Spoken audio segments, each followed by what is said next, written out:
Hello, I'm Daniel. I host this podcast, Sharpening the Mind. I am a Buddhist meditation teacher in Kansas City. These teachings will always be given free of charge, but if you feel compelled to make a donation, there's a link in the show notes. Thank you for listening and have a good day.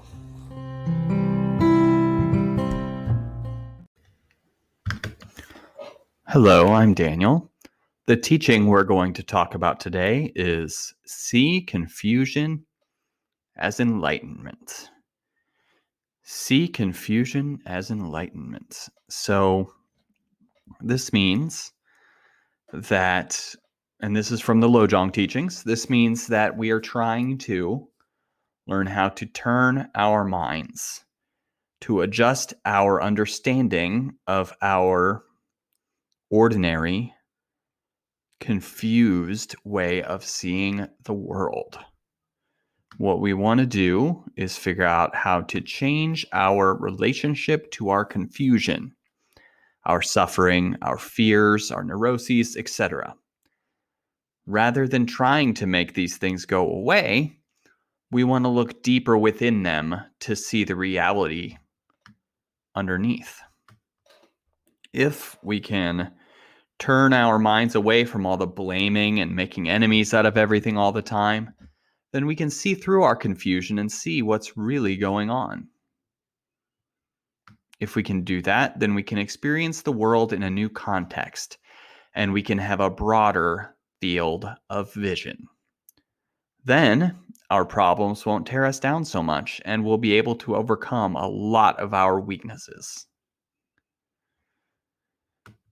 As we continue to practice mindfulness and awareness in our lives, we move away from the confusion and the wildness that's in our minds.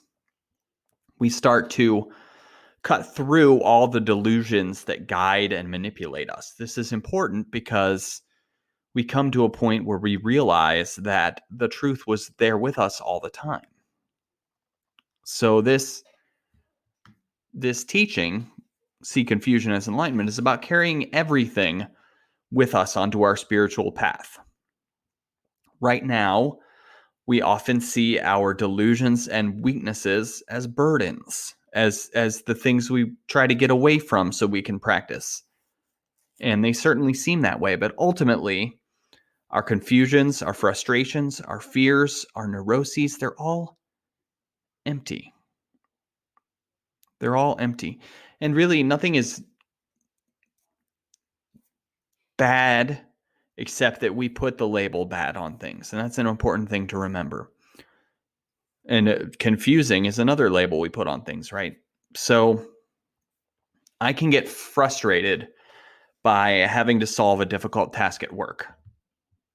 For example, I can struggle and get confused and have a really, really hard time. But ultimately, that struggle is empty like everything else. All I can do is put one foot in front of the other, face what I have in front of me, and try to solve whatever the problem is. I can make things worse by suffering a lot with this problem. There's a teaching called the teaching of the second arrow.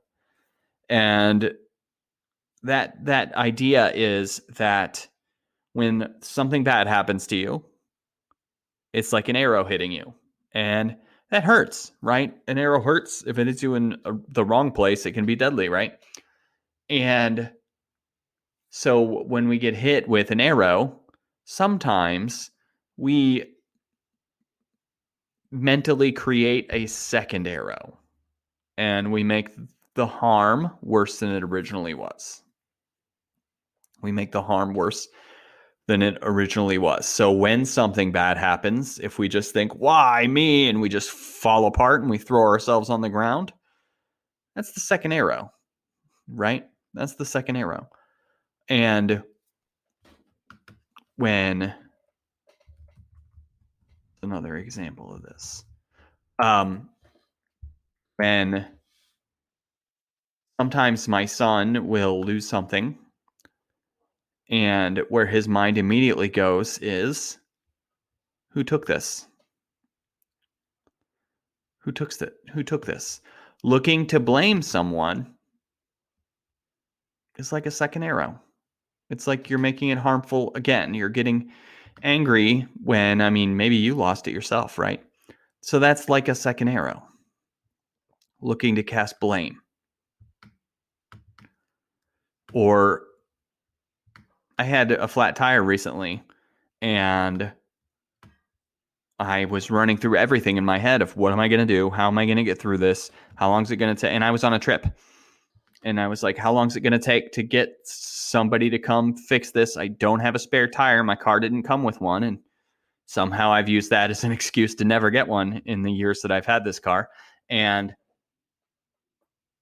so I was just stressing out, thinking, how are we going to get home? Home is 4 hours away right now. And am I going to have to, and it's a Sunday, am I going to have to tow my car have my car towed to a shop and wait till tomorrow and call into work tomorrow and get a hotel tonight and just sit and wait and hope they can get us our car in Monday morning so I can be home, right? And I was running through all that in my head. And that was like the second arrow. When all I had to do was call a tow truck. I found a mechanic that was very helpful, and he put on a new tire and actually 2 new tires for me. But that second arrow was making me upset. It was making me upset. And meanwhile, my wife, who's there with me, she's fine. She's fine. The second arrow didn't afflict her this time. That's not to say that always she keeps it together and I don't. I think we are close to equal in that. But I had a lot of anxiety about that, and that was the second arrow. That was the second arrow. And when we get stressed out about things that confuse us, that's the second arrow too. So different people have different aspects of the path that they have trouble understanding. That's definitely true. Some people have trouble understanding that things are impermanent, things come and go.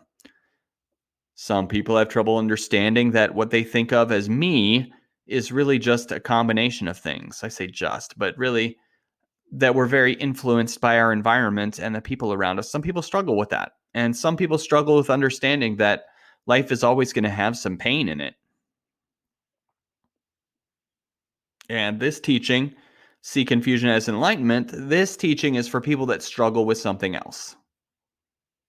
People that struggle with thinking their confusion and their baggage are real and important. Real and important, and as things to be overcome rather than just things to see around.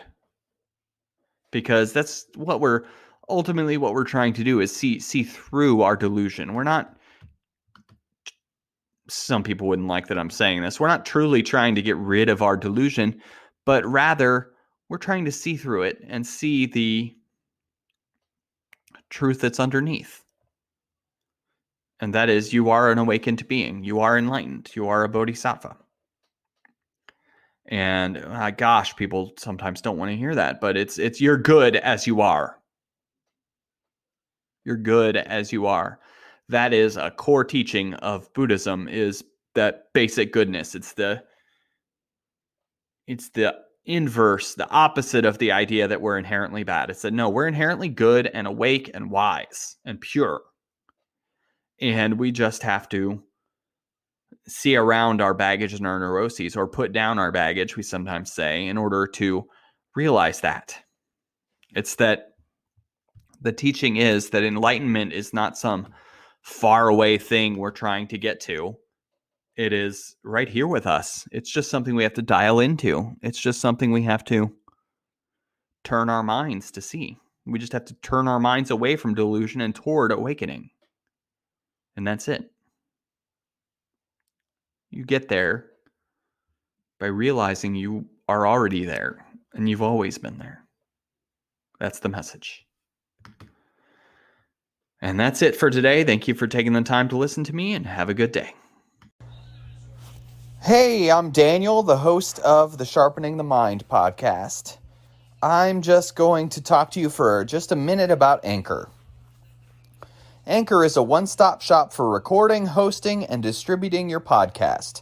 Best of all, it's 100% free and ridiculously easy to use. And now, Anchor can match you with great sponsors who want to advertise on your podcast. That means you can get paid to podcast right away. In fact, that's what I'm doing right now by reading this ad. Go to anchor.fm/start to join me as a podcaster.